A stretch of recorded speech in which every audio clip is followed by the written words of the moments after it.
Hello, hello. Welcome back to our channel, everyone. I am Alex. And I am Sora. We're so happy to see you again here on Ready Talk. This is the place where we have easy, friendly conversations to help you practice your English. We talk about real-life topics so you can learn useful words and phrases. That's right. And if you are new here, please take a moment to click the subscribe button below. It really helps our channel grow. Don't forget to hit the bell icon too. That way you will know every time we have a new talk ready for you. Today, we are talking about something that many people around the world love. It's dark, it's hot, and it helps us wake up. Are you ready, Alex? I am definitely ready. I even have my cup right here. Let's talk about coffee. So, Sora, let's be honest. How many cups of coffee have you had today? Oh, Alex, it is only 10 in the morning, and I am already on my second cup. Only 2? I think I have had 3. I couldn't open my eyes this morning without the smell of coffee. I agree. For many people, coffee is a ritual. A ritual is something you do every day in the same way. Exactly. For me, the ritual starts with the sound of the coffee machine, glug, glug, glug, and then the smell fills the kitchen. It is the best smell in the world. Even people who don't like to drink coffee usually like the smell of it. That's true. My brother hates the taste, but he loves coffee-scented candles. That's so funny. But for us teachers, coffee is like fuel. It gives us the energy to talk to our students all day. Yes, without coffee, I think I would just fall asleep in the middle of a grammar lesson. The past tense of zzz. Let's talk about the different types of coffee. There are so many choices now. When you go to a cafe, what do you usually order?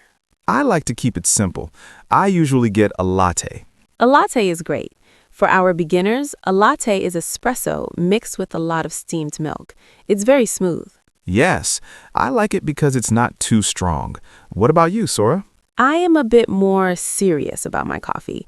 I like an Americano. Ah, the Americano. That is just espresso and hot water, right? Yes, no milk, no sugar. I like to taste the beans. You are much stronger than me. Sometimes I see people ordering a cappuccino. That's the one with the thick foam on top. Yes, the foam is the best part. Sometimes the barista, the person who makes the coffee, draws a little heart or a leaf in the foam. Latte art. I always feel sad when I have to drink the heart. It's so beautiful, but I'm so thirsty. I know what you mean. And then there are the fancy coffees, like a caramel macchiato or a frappuccino. Those are basically desserts in a cup. They have whipped cream, chocolate syrup, and lots of sugar. They are delicious, but if I drink one of those, I start talking very fast. Hello, Alex, how are you? I am great. Let's teach English. Please, Sora, stick to the Americano. I can't keep up with sugar Sora. Have you ever thought about where those little brown beans come from? I have. They don't start out brown, do they? No, coffee actually grows on a bush. It starts as a red fruit called a coffee cherry. That's right. Inside the red fruit, there are 2 green seeds. Those are the green coffee beans. Then people pick them, dry them, and roast them. Roasting means cooking them at a high temperature. That is how they turn brown and get that amazing smell. There are 2 main types of beans, right? Arabica and Robusta. Yes, Arabica is usually sweeter and more popular. Robusta is stronger and has more caffeine. Most of the coffee we drink comes from places near the equator, like Brazil, Vietnam, Colombia, and Ethiopia. I visited a coffee farm in Vietnam once. It was beautiful. I saw the workers drying the beans in the sun. It made me realize how much work goes into one single cup of coffee. It makes you want to say thank you to the farmers every time you take a sip. You know, coffee is different in every country. Oh, tell me, like in Italy? In Italy, people drink espresso standing up at a bar. They drink it very quickly, zip, and then they leave. It's like a quick shot of energy. And they never order a cappuccino after 11 a.m. They think it's bad for digestion. Yes, if you order a milky coffee in Italy in the afternoon, the waiter might look at you funny. What about Turkey? I heard Turkish coffee is very special. It is. It is boiled in a small pot called a sezve. It is very thick and very strong. There's even coffee dust at the bottom of the cup.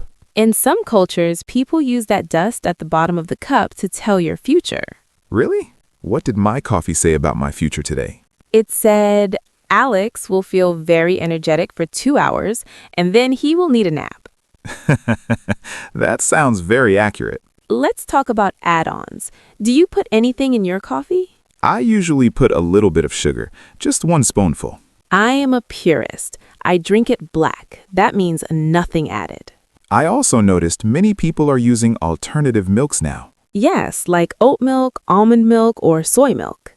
I tried a latte with oat milk last week. It was actually very creamy. It's a good choice for people who cannot drink cow's milk. And what about the temperature? Do you like iced coffee?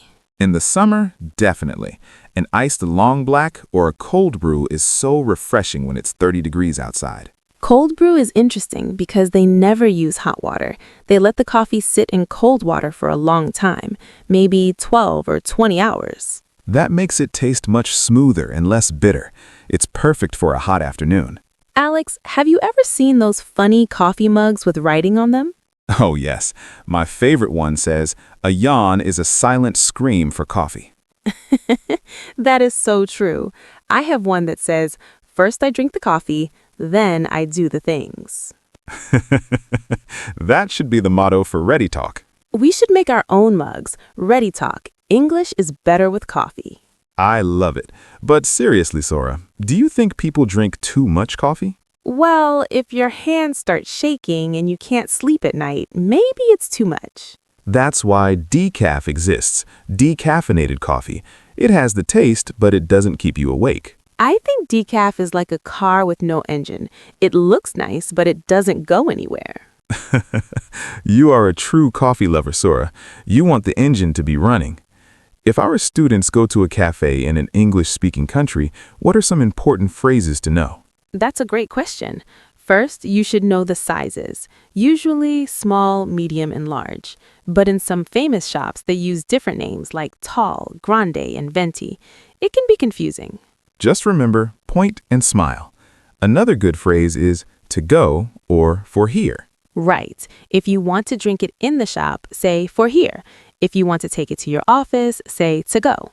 And if you want no sugar, you can say unsweetened. Or if you want a specific milk, can I have that with oat milk, please? English speakers use please and thank you a lot at cafes. It's very polite. Well, Alex, my cup is empty. That means our conversation is almost finished. Oh no, I guess I need to go get my 4th cup now. Be careful, Alex. Don't start talking too fast. We hope you enjoyed our talk about coffee today. We hope you learned some new words like roast, barista, and decaf. What about you? How do you like your coffee? Do you like it black or with lots of milk and sugar? Please tell us in the comments. We love to read your stories. Do you have a favorite cafe in your city? If you found this video helpful for your English practice, please give us a like.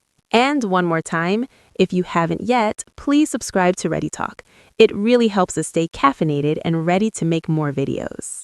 Thank you for listening to us today. You are doing a great job with your English. Keep practicing. We will see you in the next video with another fun topic. Until then, goodbye. Bye-bye.